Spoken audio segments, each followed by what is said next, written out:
Assalamualaikum warahmatullahi wabarakatuh. Pada hari ini kita akan belajar menelaah struktur dan ciri kebahasaan pidato persuasif. Sebelumnya, apakah ada yang tahu apa itu pidato persuasif? Ya, tepat sekali. Pidato adalah kegiatan berbicara untuk menyampaikan suatu hal, baik di depan umum maupun di depan banyak orang. Biasanya berupa pendapat, gagasan, informasi, atau pesan-pesan tertentu. Sedangkan persuasif memiliki pengertian bersifat membujuk secara halus agar pendengar meyakini dan mempercayai pidato yang disampaikan oleh sang orator. Jadi, pidato persuasif adalah pidato yang berusaha membujuk secara halus atau mengajak pendengar dengan menyampaikan pendapat, gagasan yang disertai dengan alasan yang jelas, masuk akal, dan dapat dipertanggungjawabkan kebenarannya. Pembahasan selanjutnya yaitu menyimpulkan gagasan dan pesan dalam teks pidato persuasif. Langkah pertama yaitu mendengarkan atau menyimak isi pidato persuasif. Pada bagian ini, kita jangan sampai kehilangan konsentrasi atau kehilangan fokus ketika memperhatikan sang orator. Jangan lupa kita juga harus memperhatikan gerak-gerik, roman, dan bahasa tubuh sang orator. Hal ini dilakukan agar kita dapat menangkap dan memahami setiap kata yang disampaikan oleh orator. Langkah kedua yaitu menentukan topik pidato persuasif. Pada bagian ini, topik pidato biasanya tidak disampaikan secara langsung oleh orator. Namun, pidato biasanya berkaitan dengan hal-hal yang menarik dan menyangkut kepentingan banyak orang, sehingga mampu memberikan inspirasi dan pengetahuan baru bagi pendengar. Maka dari itu, kita tetap dapat menentukan topik pidato secara garis besar setelah mendengarkan seluruh isi pidato yang disampaikan oleh sang orator. Langkah ketiga yaitu mencatat butir-butir penting dalam pidato persuasif. Pada bagian ini, kita tidak boleh kehilangan fokus untuk mencatat butir-butir penting yang disampaikan oleh sang orator. Catatanmu ini nantinya akan bermanfaat ketika hendak menyimpulkan isi pidato persuasif. Langkah keempat yaitu menyimpulkan gagasan, pandangan, atau pesan dalam pidato persuasif. Dalam menyimpulkan pidato, kita harus memuatkan seluruh butir penting dalam isi pidato. Kemudian, isi pidatonya tidak menyimpang dari topik yang dibahas oleh sang orator. Menyimpulkan bukan berarti meringkas isi pidato, melainkan memberikan penafsiran pendengar terhadap hal yang disampaikan oleh sang orator. Pembahasan selanjutnya yaitu struktur teks pidato persuasif. Struktur yang pertama yaitu pembukaan. Pembukaan pada teks pidato persuasif terdiri dari 3 bagian. Pertama yaitu salam pembuka. Biasanya disesuaikan dengan situasi waktu dan latar belakang pendengar yang hadir, seperti selamat pagi, selamat siang, atau selamat malam. Kedua yaitu ucapan atau sapaan penghormatan. Bagian ini dilakukan sebagai bentuk penghormatan orator kepada pendengar. Dari sisi etika, pendengar yang memiliki tingkat sosial atau usia yang lebih tinggi diberikan ucapan atau penghormatan terlebih dahulu. Contohnya seperti yang terhormat Kepala Madrasah Sanawiyah Negeri 27 Jakarta atau hadirin yang saya hormati. Ketiga yaitu ucapan rasa syukur.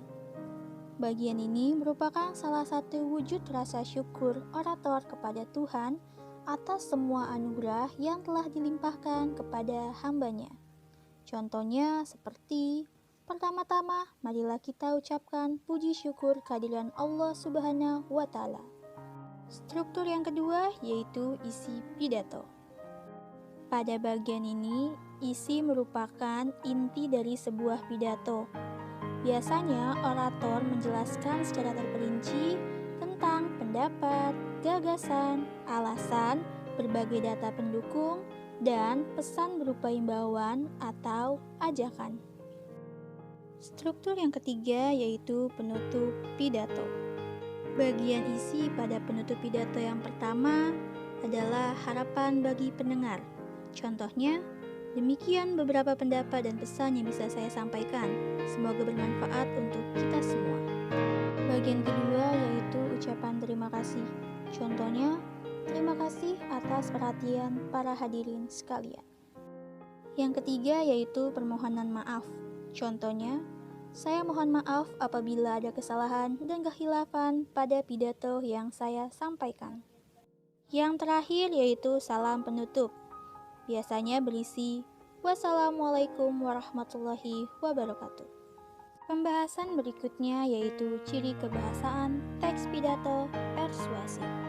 Ciri kebahasaan yang pertama ada kalimat aktif. Kalimat aktif adalah kalimat yang subjeknya melakukan kegiatan, aktivitas, pekerjaan, atau perbuatan tertentu. Biasanya kalimat aktif predikatnya berawalan me atau ber. Walaupun demikian, tidak semua predikat menggunakan kedua imbuhan tersebut dalam kalimat aktif. Contohnya ada mereka kini sudah pergi atau Pak Saiful sedang asik makan nasi goreng. Berdasarkan hubungan antara predikat dan objeknya, kalimat aktif dibagi menjadi dua, yaitu kalimat aktif transitif dan intransitif. Kalimat aktif transitif adalah kalimat yang predikatnya memerlukan objek. Contoh, saya menggunting kertas. Saya adalah subjek, menggunting adalah predikat, dan kertas adalah objek. Selanjutnya, kalimat aktif intransitif, yaitu kalimat yang tidak memiliki objek. Contohnya, ibu memasak di dapur. Ibu merupakan subjek, memasak adalah predikat. Di dapur adalah keterangan tempat. Ciri kebahasaan yang kedua yaitu kata tugas.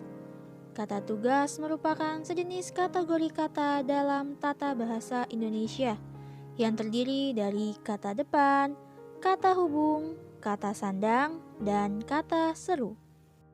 Berikut ini adalah contoh dari kata depan.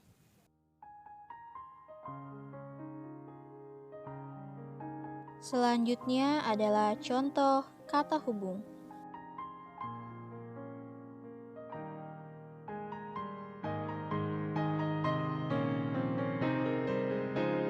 Kemudian, contoh kata sandang. Lalu, contoh kata seru.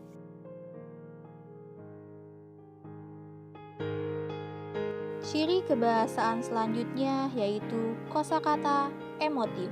Kosakata ini berhubungan dengan emosi atau perasaan yang bisa membuat pendengar tersentuh emosinya ketika menyimak atau membaca pidato persuasif. Contohnya, masyarakat Indonesia memiliki semangat kebersamaan dan gotong royong. Kosakata emotif pada kalimat ini terdapat pada kata semangat kebersamaan dan gotong royong. Ciri kebahasaan selanjutnya yaitu kosakata bidang ilmu atau istilah. Berikut ini adalah contoh dalam bidang media sosial. Ciri berikutnya yaitu sinonim, yang biasa dikatakan persamaan atau padanan makna kata. Contohnya, egois dan individualistis, tumbuh dan berkembang. Ciri kebahasaan yang terakhir adalah kata benda abstrak, yaitu kata yang menyatakan benda yang sifatnya abstrak atau tanpa wujud, karena tidak bisa ditangkap oleh panca indera manusia. Contohnya terdapat pada kata kesetiakawanan sosial dan kehidupan. Baiklah, itu saja yang bisa saya sampaikan pada video pembelajaran kali ini. Semoga bisa bermanfaat untuk kita semua. Kurang lebihnya mohon maaf. Wassalamualaikum warahmatullahi wabarakatuh.